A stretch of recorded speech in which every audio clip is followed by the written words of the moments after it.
সমান আছে 5, রইল 13.1-এর 11 নম্বর। তাহলে প্রথম পদে সমান 5, সাধারণ অন্তর আমরা বের করব দ্বিতীয় পদ বিয়োগ প্রথম পদ। তাহলে 11 গুণে 5 গেলে থাকে 6। তাহলে আমরা ওই আগের 6-এর মতো এভাবে ধরি লাস্ট ইনের মান নাই এখানে, তাহলে আমরা ধরবো এনতম পদ। এনতম পদ হইল এই যে লাস্টের পদটা আছে 59। তাহলে এনতম পদের সূত্র আমরা লিখি a plus n-1 into D সমান হইল 59।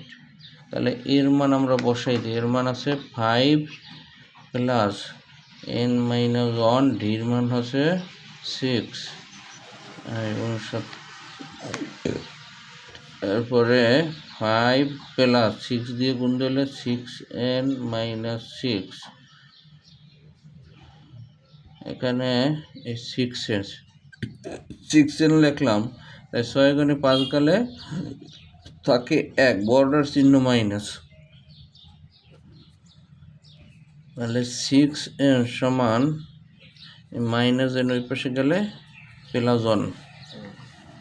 তাহলে 6n সমান এখানে 1 যোগ দিলে 60।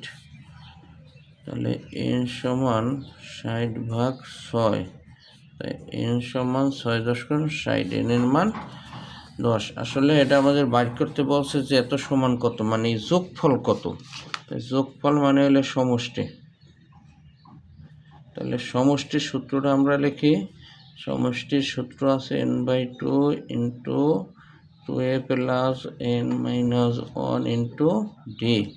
এই সমষ্টির সূত্র লেখা এখানে n এর মান পাইছি আমরা 10, তাই n এর মান 10 বসাইলাম, আর এর মান ছিল 5 ইন্টু লিখতে 5, এরপরে প্লাস, এরপরে n এর মান পাইছি 10 মাইনাস 1, ডির মান পাইছি 6।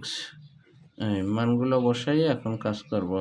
এখানে 10-এর 2 দিয়ে ভাগ দিলে হয় 5, এরপরে 5 দ্বিগুণে 10, 10 এখানে 1 গেলে থাকে 9, গুণ আছে হইলে 6।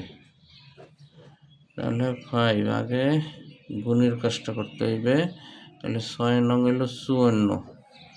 তাহলে 5 এখানে 54 আর 10 64। 64 আর 5 হইল গুণ, 5 × 30, এরপরে 4 × 5 = 20, আর 5 × 30 আর হাতের 2 32। তাই 320 হইল আমাদের অ্যান্সার।